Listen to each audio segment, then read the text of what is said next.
Vous regardez la Single Note, le format court de la confrérie du Rhum. Et aujourd'hui, je suis à nouveau avec un autre invité, Jérôme, qui est avec nous. Jérôme, comment tu vas ? Eh ben ça va, très bien. Merci Benoît. Merci pour cette invitation. Merci à toi de l'avoir accepté. Alors, pour celles et ceux qui ne savent pas qui tu es, est-ce que tu peux rapidement nous expliquer qui tu es, ce que tu fais dans ce bel univers du Rhum ?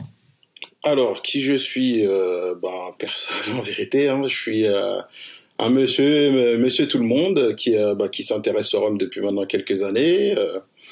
Moi, j'essaie de partager, puisqu'une passion, ça se partage. Donc, du coup, j'avais créé un petit blog Rhum Héritage sur lequel je partageais mes notes de dégustation. Comme j'aime bien filmer, faire un peu de vidéos, tout ça, j'ai fait pas mal de petits reportages sur les salons, les événements. Et puis aujourd'hui, j'anime un groupe qui s'appelle Rhum Cocktail Club, où on partage notre passion autour du rhum et du cocktail. Voilà, et entre autres, j'ai une petite chaîne YouTube où je partage les Ça fait quelques temps que tu as une chaîne YouTube déjà. Ça fait un petit moment, ouais. Qui marche pas mal en plus. En tout cas, même concernant le groupe de cocktails, c'est un groupe que je suis moi-même. D'assez près finalement, parce que même si je ne suis pas grand amateur de cocktails, ou du moins grand barman ou grand cocktaileur, je suis ça quand même d'un œil curieux, disons, pour voir un peu ce qui s'y trame, ce qui s'y fait, et de temps en temps j'arrive à récupérer quelques recettes par-ci par-là de trucs assez sympas. Donc voilà, en tout cas ça nous fait super plaisir que tu sois là avec nous aujourd'hui. Alors pour cet épisode, tu as choisi le rhum que tu souhaitais déguster. Est-ce que tu peux nous dire ce que c'est ? Alors, le rhum que j'ai souhaité vous proposer aujourd'hui, c'est le St. James Brut de Fût 2003 Batch 2. Voilà. Donc c'est un rhum que j'apprécie particulièrement. J'avais beaucoup aimé la première version, donc le Batch 1 qui avait été réalisé pour la confrérie du rhum. Donc qu'on avait découvert, pour ceux qui s'en souviendront, lors du Bordeaux Rhum Festival en 2019. 2019, ouais. 2019, si je dis pas de bêtises. D'ailleurs, j'avais fait un petit film dessus. Exactement, je m'en souviens. Tu pourrais greffer à la vidéo. Et du coup, quand le Batch 2 est sorti, naturellement, je me suis orienté sur cette bouteille pour voir ce que ça allait donner. Et j'ai vraiment pas été déçu. Voilà. C'était vraiment une très belle expression de St. James. Ok. Et donc, alors, tu as en partie déjà répondu à ces questions, mais pourquoi cette cuvée-là ? Alors, pourquoi cette cuvée-là ? J'ai choisi cette cuvée pour la simple et bonne raison que c'est un rhum, pour moi, qui fait partie des très grands rhums de dégustation et qui reste accessible. Quand je dis accessible, c'est à tous les niveaux. Accessible financièrement, premièrement, parce que c'est vrai que quand on voyage dans le rhum, maintenant, on voit très bien, il y a des rhums à 30 €, il y a des rhums qui vont jusqu'à 500, 600, voire plus, plus encore. Et là, pour moins de 100 €, donc on a quand même quelque chose de très accessible. Voilà, donc financièrement, et aussi de très accessible gustativement. Donc on est sur un profil, je pense qu'on reviendra dessus, mais qui a des caractéristiques propres à St. James, avec un profil boisé, et le côté aussi le côté fruits compotés qui sont propres pour moi à St. James, en tout cas qui marquent les rhums St. James, qu'on va retrouver sur ce rhum là. Et je pense que même si on découvre le rhum, on peut se faire plaisir et pas être surpris par cette expression. Voilà pourquoi et apprécier ce genre de produit, exactement. Je te rejoins pas mal, et d'ailleurs, en contrepartie, de mon côté, je suis resté au batch 1, en fait.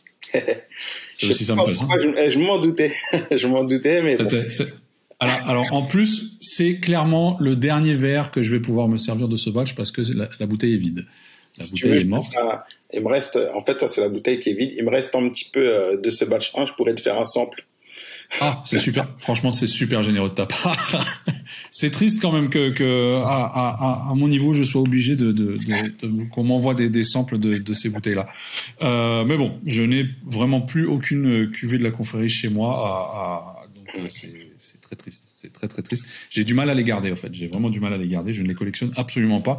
Comparé à Jerry qui lui les collectionne pour le coup toutes. Comparé à Jerry qui lui collectionnait pas les rhums, mais par contre il avait une petite collection, c'est la collection des cuvées de la confrérie. Exactement. Avec la confrérie du rhum, effectivement. Exactement. Ouais. Non, moi j'ai du mal avec ça, j'y arrive pas. Et puis, alors souvent, ce qui arrive, c'est que quand je prévois de garder une bouteille pour moi, c'est qu'à un moment donné, j'en avais promis une à quelqu'un qui me le rappelle, et du coup, je lui file, et puis je l'ai plus. Voilà, c'est ce qui arrive souvent. En tout cas, je pense qu'on peut passer à la dégustation. Alors, je t'avouerai par contre que je n'ai pas goûté le deuxième batch. D'accord. C'est-à-dire que même quand il est sorti, nous, de notre côté, on n'était pas au courant qu'il allait y avoir un deuxième batch. Saint-James nous avait pas partagé l'information. Donc on a été un peu surpris, disons, quand c'est sorti, parce qu'on n'était vraiment pas au courant, on savait pas que ça allait se faire. Et depuis, je n'ai pas eu l'occasion d'y toucher à un moment donné. Donc, je ne l'ai pas goûté. Voilà. Eh ben, écoute, l'offre de sample est toujours d'actualité. Hein. Ah bah, d'autant plus. Alors, est-ce que tu peux juste nous donner le degré de ce second batch? Alors, bon, j'ai pas tout en tête, hein, donc du coup, je vais lire, hein, tout simplement. Bien sûr, vas-y. Donc là, on est sur un degré à 56,4. D'accord. Donc, c'est un bon degré. Après, c'est propre à chacun. C'est vraiment selon les palais. Mais moi, c'est un degré que j'apprécie particulièrement. Entre 55 et 60 degrés, c'est pour moi, hein, en tous les cas, la plage où le rhum, ou le spiritueux, hein, pour ceux qui dégustent autre chose que du rhum, mais là on parle de rhum, donc le rhum s'exprime le mieux, pour moi. Voilà. Ok. Donc voilà. Après... sachant que le premier batch, lui, était à 59. Était à 59, donc du coup on a perdu un petit peu, parce qu'ils n'ont pas été embouteillés en même temps, hein, du coup. Non, Effectivement, et d'ailleurs ça a été. Alors c'est marrant, c'est assez marrant que tu m'aies parlé du Bordeaux Rhum Festival 2019 où effectivement on a lancé le batch 1 en collaboration avec la confrérie, parce que la décision de l'échantillon qu'on allait prendre s'est faite à l'édition 2018 du Bordeaux Rhum Festival en fin de salon. D'accord. Et donc c'est sorti pile poil un an après en fait. Après, pour l'information complémentaire, si je dis pas de bêtises, alors les deux ont été sortis de fût en même temps, si je dis pas de bêtises, par contre. Oui, exactement. Oui, c'est-à-dire que c'était en cuve inox par après. Un peu plus long sur le batch 2, mais qui exactement. Je suppose, en cuve inox. J'ai pas cette information, mais je pense pas ne pas me tromper. Mais ils ont été sortis du fût en même temps. J'avais même posté une photo à un moment donné où on voyait effectivement la cuve inox avec un petit panneau marqué confrérie. D'accord, voilà. Okay. Voilà. Après, non, ça avait été dépoté en même temps. Sur la bouteille, parce que c'est vrai que là j'ai donné juste le degré alcoolique. Donc pour ceux qui ne connaissent pas cette cuvée, donc on est sur un rhum agricole, donc qui a vieilli sous les tropiques, donc chez Saint-James. On est sur l'AOC. Je ne vais pas revenir sur l'AOC, mais bon, vous trouvez toutes les informations maintenant sur ce que c'est que l'AOC Martinique. La distillation, elle s'est faite en colonne.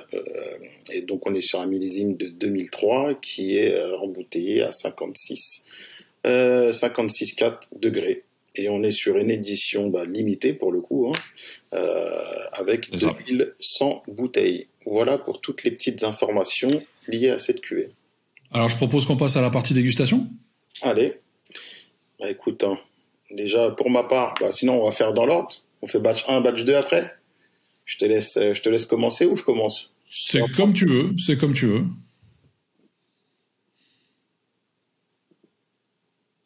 En tout cas, comme tu le mentionnais en début de vidéo, c'est clair que c'est pour le coup un rhum qui détient vraiment tous les marqueurs typique de chez Saint-James. Ouais. C'est quelque chose que moi j'affectionne beaucoup. C'est une distillerie dont j'aime beaucoup les produits, notamment grâce à ces marqueurs-là, c'est-à-dire que les marqueurs vraiment de boisé avec les notes typiques de chêne américain qu'on retrouve, la vanille, la cannelle, la muscade, etc. Mais d'un autre côté aussi ce côté vraiment très compoté, notamment sur les très vieux rhums.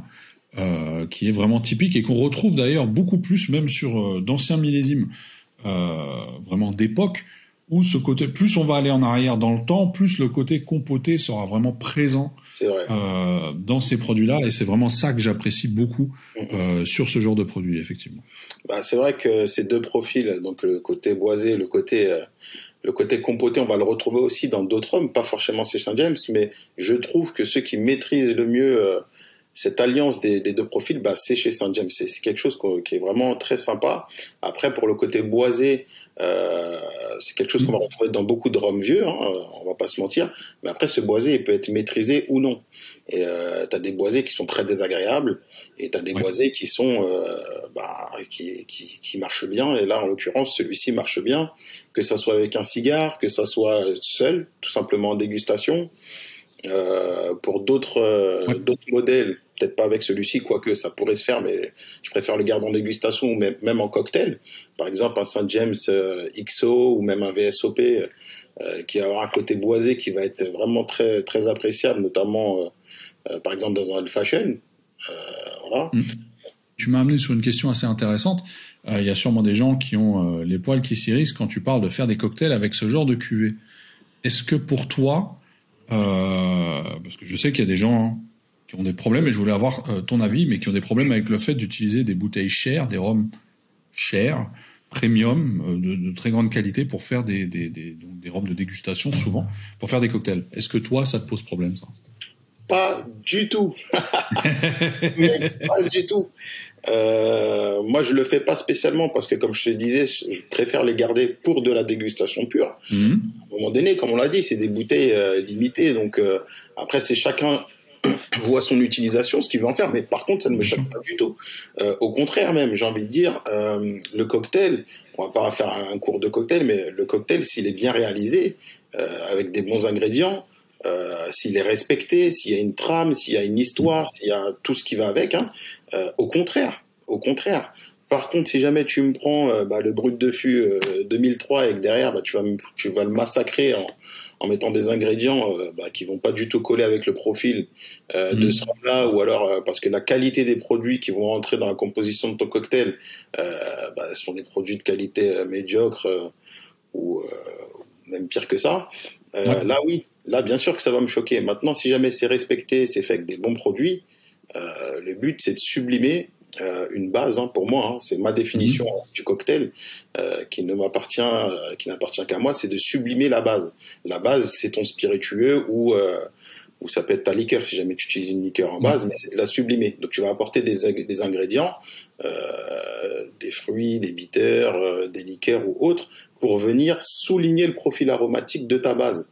Donc, si jamais on est dans cette ligne-là, si on est dans cette dynamique et qu'on respecte le produit, pourquoi pas? Pourquoi pas? Ouais, c'est-à-dire que l'idée est un peu comme en cuisine. Tu peux faire un plat avec plusieurs types d'ingrédients, mais mieux est la qualité des ingrédients que tu utilises, meilleur sera le résultat, a priori, tant que tu respectes la recette. Exactement. Voilà. Après, je partage cet avis. Mais par contre, il y a des très bons rhums aussi qui coûtent beaucoup moins cher, du coup, et qui font très bien le job. Tout à l'heure, je te disais, pour rester chez Saint James, donc le Saint James VSOP ou le Saint James même XO, pour moi, qui sont des rhums déjà un peu moins chers que celui-ci, et qui font vraiment très bien le travail sur certains cocktails.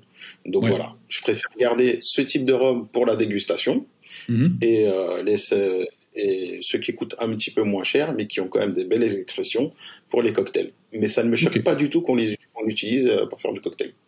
Ok. Donc, alors, on peut retourner à notre dégustation. À notre petite dégustation, ça sent super bon, en fait. Ça sent vraiment bon. Est-ce que toi aussi, t'as un côté peut-être un peu plus floral non, c'est pas floral, c'est plus épicé. Je dirais presque clou de girofle, en fait. Alors, ouais, moi, j'ai le côté épicé, comme tu dis, qui vient au fur et à mesure du temps que j'ai laissé le rhum s'aérer dans le verre. Alors, c'est vrai qu'on va avoir le côté clou de girofle, mais j'ai plus un côté gingembre qui vient. Donc, je sais pas si Comme tu Ok. disais, tu parlais de floral, c'est plus de la fraîcheur, peut-être, je sais pas Ouais. si on le voit comme ça. Mais j'ai une fraîcheur, la fraîcheur du gingembre. Donc du coup, on reste toujours dans le côté épicé, mais on a quand même cette fraîcheur, donc qui peut rappeler justement le côté floral. Euh, donc voilà, petite fraîcheur de gingembre En avec tout cas, c'est aussi. le genre de nez sur lequel on peut passer vraiment beaucoup, beaucoup de temps, en fait. Mm. Après, il a une très belle couleur aussi, hein. Franchement, pour moi, la dégustation, il y a la bouche, il y a le nez, il y a tout ce qu'on va avoir après, mais déjà, ça commence déjà par le visuel, et là, il a une très très belle couleur, et ça donne vraiment envie d'y aller. D'ailleurs, je vais y aller, hein. Ah bah, la tienne, hein. Mm.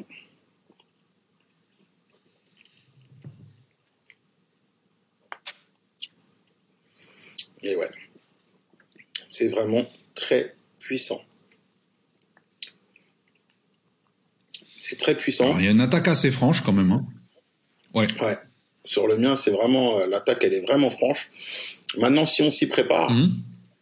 euh, il n'y a pas de raison que ça passe pas. Donc, du Bien coup, sûr.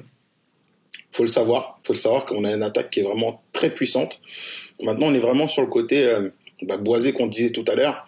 Alors, on va pas rentrer dans les Ouais. détails des arômes, hein. Après, c'est propre à chacun, ce qu'on va y retrouver, hein. Mhm. Un bois de santal, du tabac, des clous de girofle ou le fruité qu'on veut. Ça, ce sera propre à chaque dégustation. Par contre, sur le niveau du profil, on y est clairement. Quand on parlait de boisé, Ouais. là, on a un très beau boisé, une très belle expression de ce boisé. Et contrairement aux autres Saint James, en tous les cas, et même par rapport au 2003, le premier batch, je trouve que sur le Mhm. 2, on a un côté un peu plus noyau qui ressort. Noyau de Ok. cerise, plus que les fruits compotés. Donc les fruits compotés, Ok. c'est vrai qu'ils étaient bien présents sur le batch 1. Bah là, Exactement.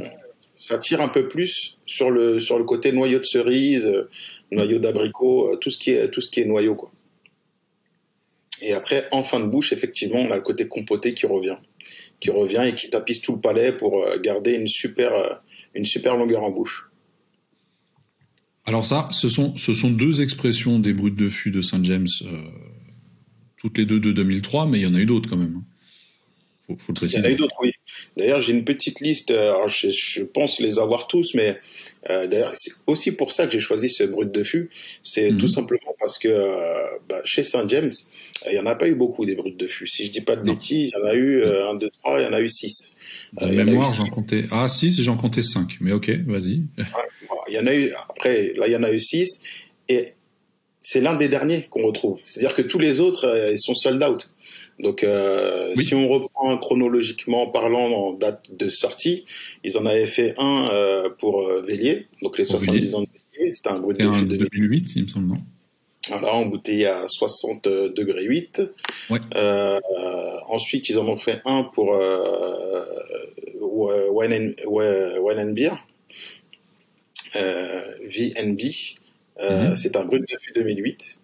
Donc Mhm. c'était une petite édition et du coup il est encore disponible celui-ci. Et après ils en ont fait un, c'était un brut de fût 2001 pour Vélier également. Ouais. Ensuite il y a eu le vôtre, Ouais. donc de la confrérie du rhum, le batch 1. Et ils Mhm. ont sorti l'année dernière donc un brut de fût 2003 pour Corman Collins Ouais. et celui-ci, le batch 2. Voilà. Donc qui en fait 6 au total et c'est l'un des derniers qu'on retrouve. Donc si on veut goûter une expression d'un brut de fût de chez Saint James, bah, va falloir s'orienter sur celui-ci ou sur le VNB. Voilà, qui était en 2008, mais qui était Ou un 10 peut-être ans d'après. attendre ou peut-être Ou attendre de peut-être futures attendre. cuvées. Parce que j'ai vu ce matin d'ailleurs que vous avez donné un petit peu plus d'indices sur la prochaine cuvée de la confrérie. Ah, ah oui, Peut-être effectivement.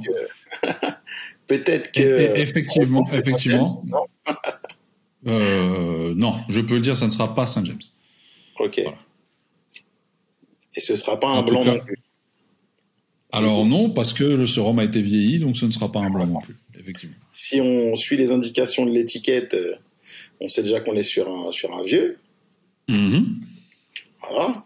Il manque encore quelques indices. On n'a pas tout lâché d'un coup. Voilà. Il en manque un peu, mais bon, ça nous donne quand même une trame. Ça ne devrait tarder. Je pense qu'on aura accès à tout ça avant l'été, donc je pense que ça ne devrait tarder. Voilà. C'est cool alors. On a eu un peu de retard au niveau de l'étiquetage, mais voilà, rien de bien grave, et donc voilà, ça sortira encore avant l'été. Tout le monde pourra bien en profiter. Juste pour revenir sur le nez, parce que là, je suis revenu dessus pendant qu'on discutait. Ouais. Et le nez évolue vachement, en fait. En tous les cas, sur le badge 2, le nez évolue vachement. Il était un peu en retrait, en fait. Alors, je sais pas si c'est parce que aussi je viens d'ouvrir la bouteille. Voilà, donc peut-être qu'il fallait attendre un petit peu pour que ça puisse vraiment prendre toute la place et proposer tout ce qu'il avait à proposer. Mais je trouve qu'il évolue vachement. Voilà, juste pour souligner ça. Alors, pour celles et ceux qui ne savent pas, qui ne te suivent pas encore, ou qui ne savent pas où te suivre, où est-ce que ça se passe ? Alors, où est-ce que ça se passe ? Ça se passe déjà sur les réseaux, sur Facebook, avec le groupe Rhum Cocktail Club.